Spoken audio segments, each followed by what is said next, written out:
Indonesia, salah satu negara tropis yang mengalami ratusan tahun dijajah bangsa Eropa. Melalui VOC, Belanda dan beberapa negara Eropa yang mendompleng mengeruk kekayaan Indonesia. Tidak hanya sekedar memperluas kekuasaan, tapi juga karena kekayaan rempah yang dimiliki Indonesia.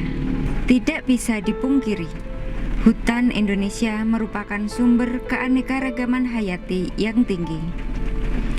Kita dapat menemukan berbagai jenis tanaman, baik berupa pohon, tanaman merambat, maupun tanaman yang hidup di bawah tegaan. Tidak terkontrolnya penebangan pohon mengakibatkan kerusakan lingkungan yang cukup besar dan membutuhkan waktu berpuluh-puluh tahun untuk memperbaikinya. Seiring dengan itu, bencana alam seperti longsor, banjir, dan kekeringan silih berganti dirasakan oleh manusia. Di dusun kami ini terbentuk suatu kelompok tani yang dulu belum namanya kelompok tani, dulu itu namanya KPK Kelompok Petani Kecil, berdiri tahun 2004. Awal mulanya itu tanaman tahunan atau kayu keras itu, tapi karena kurang sadarnya masyarakat sekitarnya, yaitu banyak ditebangi penebangan liar. Dituntut kesadaran manusia untuk peduli dan membaca potensi yang ada sehingga bisa menopang perekonomian mereka. Penanaman di bawah tegaan dengan berbagai tanaman empon-empon merupakan salah satu alternatif untuk mendongkrak perekonomian mereka. Dengan memaksimalkan hasil hutanan kayu, maka secara otomatis hutan akan lebih terjaga. Penebangan liar sehingga ditanami pohon pinus. Sewaktu masih kecil itu memang petani itu menanam jenis ketela atau jagung, tapi lama-kelamaan setelah pohon pinusnya itu besar, jadi untuk tanaman ketela atau jagung itu sudah tidak bagus lagi. Pada tahun 2010 punya inisiatif kalau ditanami tanaman obat, alhamdulillah tumbuh bagus. Dan dalam segi hasil juga ada peningkatan untuk menjaga supaya tidak bisa terjadi misalnya musim kemarau kebakaran hutan. Demikian juga yang terjadi di Desa Ngrowong, Kecamatan Tempuran, Kabupaten Magelang. Potensi hasil hutan non-kayu di Desa Ngrowong sudah dikembangkan oleh masyarakat berupa tanaman obat dan rempah.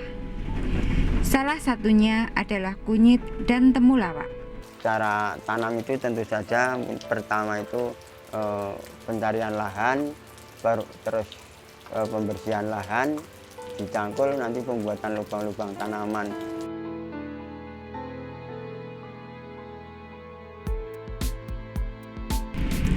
Jarak antar lubang tanam adalah 60 cm agar tanaman bisa tumbuh dengan baik. Selanjutnya, lubang tanam diberi pupuk organik. Nanti dikasih pupuk dasar, setelah pupuk dasar ditimbun tanah sedikit lalu dikasih benihnya. Bibit dimasukkan, lalu ditutup tanah. Setelah itu diberi pupuk lagi.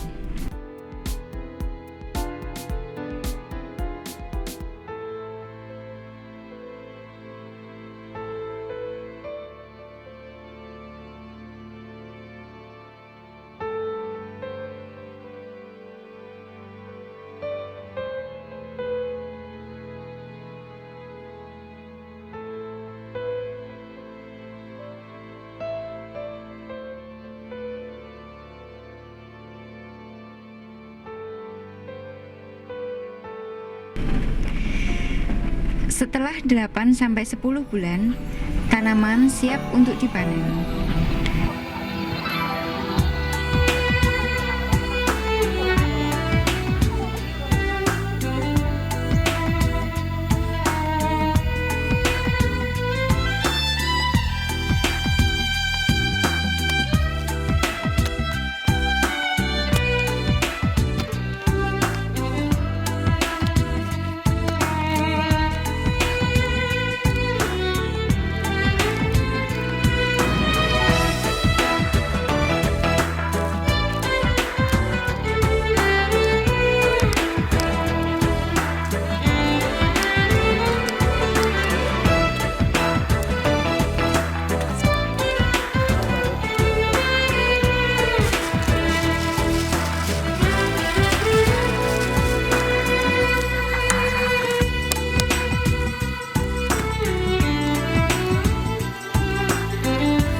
dibersihkan dengan air, lalu dikupas kulitnya, lalu dirajang. Diusahakan rajangannya tipis agar keringnya bisa merata. Selain dijemur, pengeringan juga bisa dilakukan dengan oven.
Di Desa Growong yang berlimpah dan berkualitas ini menarik perusahaan jamu rumahan maupun industri untuk memesan. Besarnya permintaan ini tentunya menambah semangat warga Growong untuk terus meningkatkan hasil dan kualitasnya.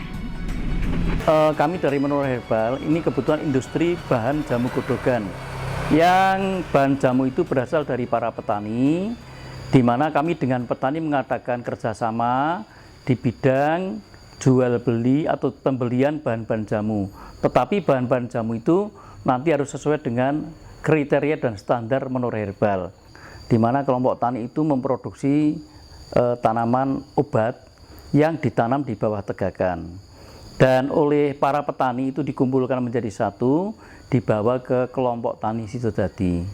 Walaupun kami dari Menora Herbal juga menerima bahan-bahan jamu dari beberapa kelompok tani maupun perorangan petani yang menanam bahan jamu.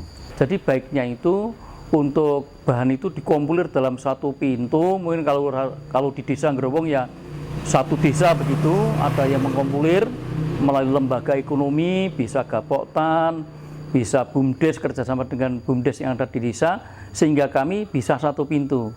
Ini kalau ting percil beberapa kelompok, nanti juga kami untuk repot untuk mengseleksinya juga, karena standarnya kan hampir tidak sama dan barangnya tidak bisa masuk secara besar sesuai dengan kebutuhan kami.